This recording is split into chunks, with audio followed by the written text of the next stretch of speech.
सुबह नई उम्मीद के साथ ज्ञान नारा में आप सभी का तहे दिल से स्वागत है। गाइस, आज हम स्टार्ट करने वाले हैं क्लास 10th का चैप्टर फर्स्ट पार्ट 1, रासायनिक अभिक्रिया तथा समीकरण। तो बच्चे, पहले हम समझते हैं चैप्टर के बारे में। ये रासायनिक अभिक्रिया होती क्या है, कैसे पता चलेगा कि कोई रासायनिक अभिक्रिया हुई, तो उसके बारे में जानते हैं। रासायनिक अभिक्रिया होती कैसे है। सबसे पहले लिखा हुआ है वह क्रिया जिसमें नए गुणधर्म के साथ एक नया पदार्थ बनता है। यानी कहने का मतलब क्या है कि जो भी नया पदार्थ बनेगा, क्या बनेगा, जो भी नया पदार्थ बनेगा उसके अंदर कुछ नए गुण पाए जाएंगे। क्या पाए जाएंगे? नए गुण पाए जाएंगे। तो इसे बच्चे हम एग्जाम्पल से समझते हैं। ऐसा कौन सा पदार्थ बनता है और पदार्थ बनता कैसे है। पदार्थ बनने के बाद जो उसके अंदर क्या आएगा? गुण आएगा। ध्यान दो इधर, क्या आएगा? गुण आएगा। वो जो गुण आएगा वो पता कैसे चलेगा कि रासायनिक अभिक्रिया हुई है। तो बच्चे इसे एक एग्जाम्पल से समझते हैं, एक उदाहरण से समझेंगे, आपको अच्छे से समझ में आएगा उदाहरण के द्वारा। देखिए आगे आते हैं। जैसा कि यहाँ पे एक एग्जाम्पल दे रखा है आप लोगों को H2। H2 का मतलब बच्चे मैंने लिख रखा है नीचे। H2 का मतलब क्या होता है? हाइड्रोजन। और आप सब जानते हैं हाइड्रोजन, नॉर्मली सबको पता है, 9th क्लास से पढ़ते हुए आ रहे हैं। हाइड्रोजन क्या होती है बच्चे? एक गैस होती है। ऑक्सीजन भी एक क्या है? गैस है। और ये गैस नॉर्मली वायु में भी पाई जाती है। और जैसा कि हम सब जानते हैं, हम जब सांस लेते हैं तो जो गैस, जिस गैस का हम इस्तेमाल करते हैं वो कौन सी गैस होती है? ऑक्सीजन गैस होती है। तो कहने का मतलब क्या है? हाइड्रोजन गैस जो है वो जलने के लिए होती है और ऑक्सीजन भी क्या होती है? जलने के लिए होती है। क्योंकि ऐसा कैसे पता चलेगा? आप कह रहे हो सर कैसे पता चला? हाइड्रोजन और ऑक्सीजन जो है वो जलने के लिए इस्तेमाल की जाती है। इन दोनों गैसों के बारे में हमें कैसे पता चलेगा? तो बेटा इन दोनों गैसों के बारे में ऐसे पता चलेगा। हाइड्रोजन गैस जो होती है, जब किसी भी चीज़ को जलाना हो तो हाइड्रोजन गैस की उपस्थिति में भी वो चीज़ जलती है, ऑक्सीजन गैस की उपस्थिति में भी वो चीज़ जलती है। जैसे कि मैं आपको एक दैनिक जीवन का एग्जाम्पल देता हूँ। हम लोग खाना बनाते हैं तो आपने देखा होगा, जैसे ही गैस को ऑन करते हो तो गैस ऑन होने के बाद जैसे ही आप उसको जलाने की कोशिश करोगे, बर्नर को जलाने की कोशिश करोगे, तो वो आग पकड़ लेता है। ऐसा क्यों होता है? क्योंकि उसके आसपास वायु की उपस्थिति बनी हुई है। उसके आसपास क्या है? ऑक्सीजन है। क्योंकि अगर ऑक्सीजन नहीं होगी तो कोई भी वस्तु, कोई भी पदार्थ, कोई भी तत्व जल नहीं सकता। यानी कहने का मतलब ये है, हाइड्रोजन, ये तो पक्का हो गया, हाइड्रोजन और ऑक्सीजन कैसी है? गैस होती हैं। और ये क्या काम करती हैं? जलाने का काम करती हैं। क्या काम करती हैं? जलाने का काम करती हैं। तो यहाँ पर तो नए पदार्थ आ गए हमारे पास। कौन कौन से नए पदार्थ आ गए बेटा? हाइड्रोजन आ गया, ऑक्सीजन आ गया। और इन दोनों पदार्थों ने जब अभिक्रिया की, इन दोनों गैस के बीच में जो क्रिया हुई, उस क्रिया से एक नए पदार्थ का जन्म हुआ, एक नया पदार्थ बना। उस नए पदार्थ को एक नाम दे दिया जल। जैसा कि हम सब जानते हैं H2O, नहीं जानते तो फिर भी जान लो, H2O क्या होता है? H2O वाटर होता है। यानी H2O जल बनाता है। अब आपने देखा नया गुणधर्म बन गया। कैसे बन गया? क्योंकि H2 थी गैस, O2 थी गैस, ये दोनों जलने वाली गैसें हैं। इन दोनों की उपस्थिति में तत्व में क्या लग जाती है? आग लग जाती है। यानी जलने लग जाती हैं ये सारी चीज़ें। लेकिन जल क्या होता है? जल उस क्या काम करता है? जल उस तत्व को बुझाता है, उस पदार्थ को जलने से बचाता है। तो यानी जल क्या करता है? आग को लगने से बचाता है। तो नया गुणधर्म आ गया। दो गैस आग लगा रही हैं और ये जल क्या करता है? आग बुझा रहा है। तो यानी कहने का मतलब क्या हो गया? एक नया गुणधर्म आ गया। तो इसका मतलब ये एक रासायनिक अभिक्रिया है। ये क्या है बच्चे? रासायनिक अभिक्रिया है। ये एक रासायनिक अभिक्रिया कहलाएगी। ये तो क्लियर हो गया। ये क्या है? एक रासायनिक अभिक्रिया। ठीक है, आगे बढ़ते हैं नेक्स्ट पॉइंट पे। अभिकारक क्या होता है? अब अगला क्वेश्चन पुटअप होता है कि बेटा अभिकारक किसे कहते हैं? वह पदार्थ जो अभिक्रिया में भाग लेते हैं। अब हमें ये तो समझ में आ गया बेटा, यहाँ ध्यान दो कि अभिक्रिया क्या होती है। ये तो समझ में आ गया कि अभिक्रिया किसे कहते हैं। दो पदार्थ होंगे जिनके बीच में कोई क्रिया होगी, वो एक नया पदार्थ बनाएंगे। और जब वो नया पदार्थ बनाएंगे, जैसे कि ऊपर हमने देखा, ऊपर ध्यान दो, नया पदार्थ बनाएंगे तो उनका गुण उन दोनों पदार्थों से, जिन पदार्थों ने अभिक्रिया की है, जिन पदार्थों ने क्रिया की है उनसे अलग होगा, ये तो बात पक्की है। तो अभिकारक हम उन्हें कहते हैं जो अभिक्रिया में क्या करते हैं, भाग लेते हैं। अभिकारक किसे कहते हैं, अभिक्रिया में जो भाग लेते हैं। यहाँ ध्यान दो, क्या करते हैं वो, अभिक्रिया में भाग लेते हैं। अब अभिक्रिया में भाग लेते हैं पता कैसे चला, जैसे कि आपने देखा, उदाहरण के लिए मैंने यहाँ पर भी दे रखा है Mg जिसे हम कहते हैं मैग्नीशियम, O2 जिसे हम कहते हैं ऑक्सीजन, जो हमारे पास Mg है। अब आप कहोगे सर हमें कैसे पता चलेगा मैग्नीशियम को Mg कहते हैं।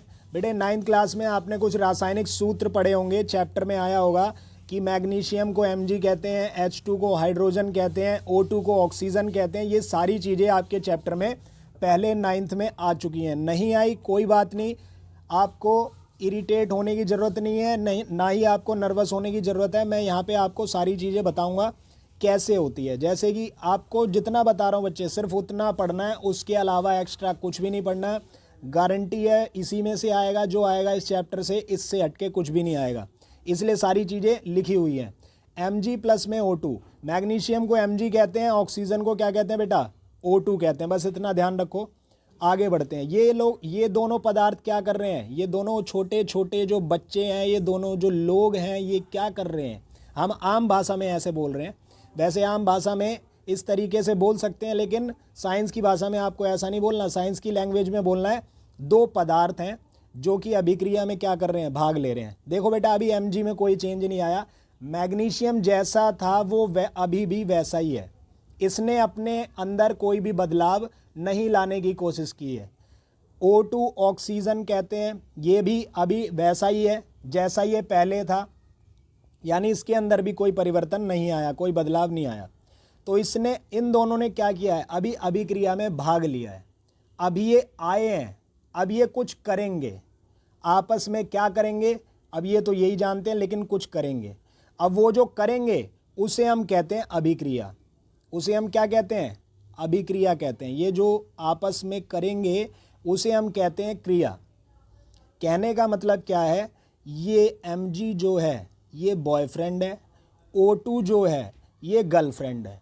ये दोनों आपस में क्या करेंगे, ये तो आप लोगों को पता है, ये क्रिया करेंगे।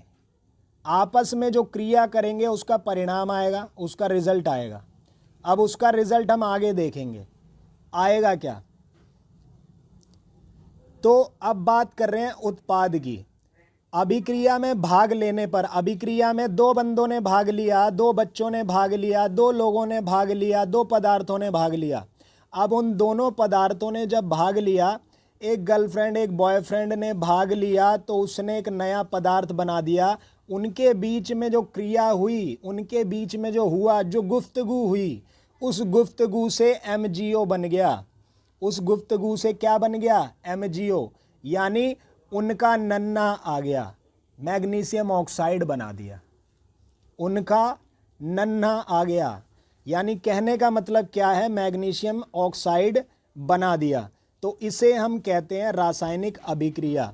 और जो MgO नन्हा बनाया उसे एक और नाम दे दिया गया बेटा, उसे नाम दे दिया गया, एक नया पदार्थ बनाया नए गुण के साथ, तो उसे नाम दे दिया गया बेटा उत्पाद। क्या नाम दे दिया गया, उत्पाद। इस नन्हे को उन दोनों गर्लफ्रेंड बॉयफ्रेंड ने जब गुफ्तगू हुई तो एक नन्हा बनाया। वो नन्हे जब आपस में गुफ्तगू करने के बाद हुए तो उन्होंने अपना एक नया गुण बना दिया। उन्होंने बोला कि मेरा नाम आज से मैग्नीशियम ऑक्साइड है। तो उनके माँ बाप ने बोला, गर्लफ्रेंड बॉयफ्रेंड जो यानी माँ बाप बन चुके हैं, जब गुफ्तगू होगी तो नन्हा होगा तो जाहिर सी बात है मैरिड कहेंगे। तो उसने बोला कि मेरा नाम आज के बाद क्या है, मैग्नीशियम ऑक्साइड है। मुझे किस नाम से बुलाओगे, मैग्नीशियम ऑक्साइड के नाम से बुलाओगे। तो यानी इसने एक नया पदार्थ बना दिया। अब आपको एक बार थोड़ा सा और पीछे ले चलता हूं मैं, ये बताने के लिए बेटा, मैग्नीशियम जो होता है एक रिबन होता है, यानी कहने का मतलब ये ठोस अवस्था में पाया जाता है। और O2 आप सब जानते हैं O2 क्या होती है, गैस होती है। Is that clear? हाँ जी सर ये तो क्लियर है। आगे बढ़ते हैं। दैनिक जीवन में रासायनिक अभिक्रिया के उदाहरण। दैनिक जीवन में रासायनिक अभिक्रिया के कुछ उदाहरण होते हैं। यानी दैनिक जीवन का मतलब क्या है, जो हम अपनी डेली लाइफ में जो चीज़ें कर रहे हैं, क्या कर रहे हैं, डेली लाइफ में जो चीज़ें कर रहे हैं उनसे कैसे पता चलेगा रासायनिक अभिक्रिया हुई है। क्योंकि डेली लाइफ में भी बहुत सारी चीज़ें करते हैं ना हम। जैसे कि एग्जाम्पल में दे रखा बेटा दही का बनना। अब बेटा दही कैसे बनती है, एक बच्चा कह रहा है बहुत जोर की, ये तो हमें पता है। ठीक है बेटा, पता है तो बताओ ये बेटा कैसे बनती है। जैसे ही दूध फटता है तो दही का निर्माण होता है। क्या होता है, दही का निर्माण होता है। क्योंकि जब दूध फटता है तो उसके अंदर एक बैक्टीरिया जन्म लेता है। उस बैक्टीरिया का नाम है लैक्टोबैसिलस। क्या नाम है, लैक्टोबैसिलस। वो कहता है मैं तो यहीं रहूँगा, मुझे बाहर मत निकालो। जैसे ही वो अंदर जाता है तो वो क्या कर देता है, वो दही बना देता है।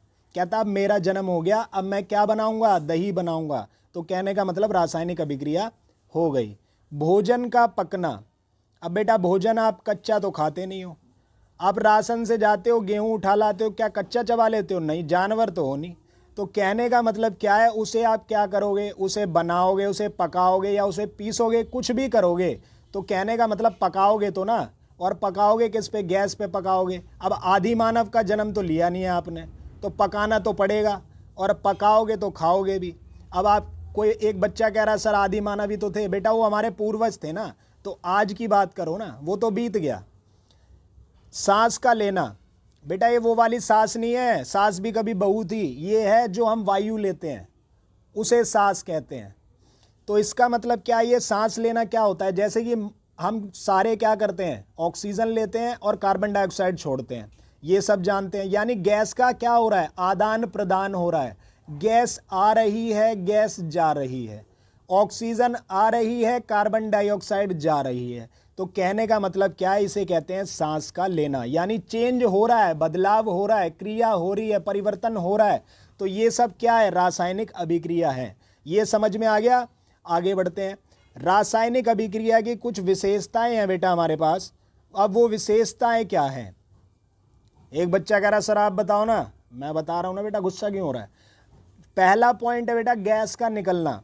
अब जो गैस का निकलना है, गैस निकलेगी कैसे बेटा, ये वो वाली गैस नहीं है जो हम आराम से छोड़ देते हैं, ये वो वाली गैस है जो क्रिया के दौरान होती है। अब ये होगी कैसे, Zn जो है उसे बेटा कहा जाता है जिंक। क्या कहा जाता है, जिंक कहा जाता है। और जिंक जो होता है वो छोटे छोटे दानों में मिलता है। किस में मिलता है, छोटे छोटे दानों के रूप में मिलता है। H2SO4 जिसे हम कहते हैं सल्फ्यूरिक अम्ल, क्या कहते हैं, सल्फ्यूरिक अम्ल कहते हैं।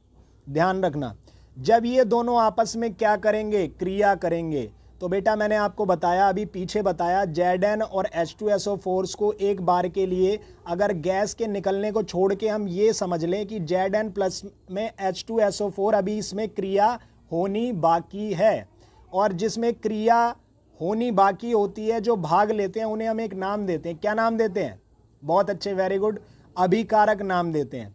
ये दोनों जब आपस में मिलेंगे, ये दोनों आपस में गर्लफ्रेंड बॉयफ्रेंड गुफ्तगू करेंगे, तो गुफ्तगू करने के बाद क्या होगा, एक नया पदार्थ बनेगा। वो मैंने आपको पहले बताया था।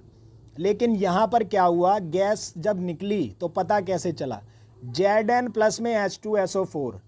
तो भाई अब Zn तो जो लड़का है वो अकेले है यहाँ पे, उसने देखा उसकी जो गर्लफ्रेंड है वो किसी और बॉयफ्रेंड सल्फेट के साथ घूम रही है।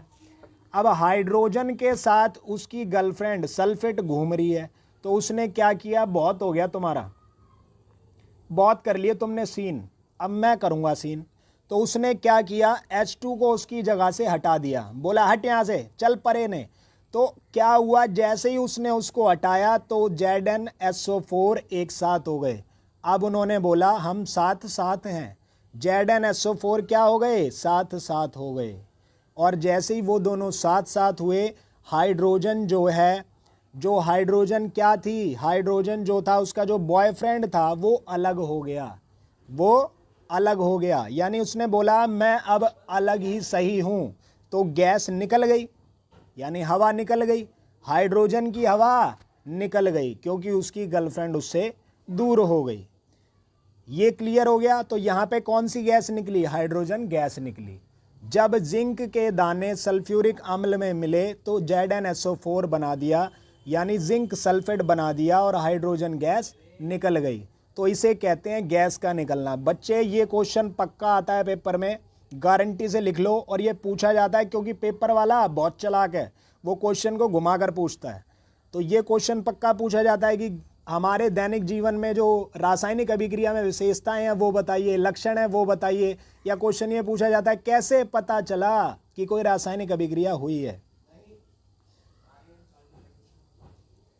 ये पॉइंट क्लियर है। आगे बढ़ते हैं। अवक्षेप जिसे हम कहते हैं ठोस का बनना। अब ये बनेगा कैसे बेटा? BA, ये बेटा वो वाला BA नहीं है जो 12वीं के बाद आर्ट्स वाले करते हैं। ये BA का मतलब है बेरियम। क्या नाम है इसका? बेरियम। Cl2 का मतलब है क्लोराइड। क्या नाम है? क्लोराइड। H2SO4 अभी तो आपने सर ऊपर बताया था, फिर पूछ रहे हो क्या हो गया, फिर बताना। H2SO4 का मतलब क्या होता है? सल्फ्यूरिक अम्ल। क्या होता है? सल्फ्यूरिक अम्ल। और जैसे ही ये दोनों आपस में क्रिया करेंगे, बेरियम क्लोराइड जो है एक विलियन होता है, H2SO4 भी एक क्या होता है? विलियन होता है। जैसे ही आपस में ये क्रिया करते हैं तो एक नया तत्व बना देते हैं। और वो तत्व होता कैसा है? वो तत्व होता है सफ़ेद रंग का। किस रंग का होता है? सफ़ेद रंग का। और वो बनाता क्या है? सफ़ेद रंग। उसका नाम क्या है रासायनिक? उसका नाम है BaSO4। क्या नाम है बेटा? ध्यान दो यहाँ पर, BaSO4 बेरियम सल्फेट। यानी एक नया ठोस प्राप्त हो गया और एक गैस भी निकल गई, HCl, जिसे हम कहते हैं हाइड्रोजन क्लोराइड। HCl को क्या कहते हैं बेटा? Hydrogen chloride. ये बात क्लियर है? हाँ जी सर, ये तो क्लियर है।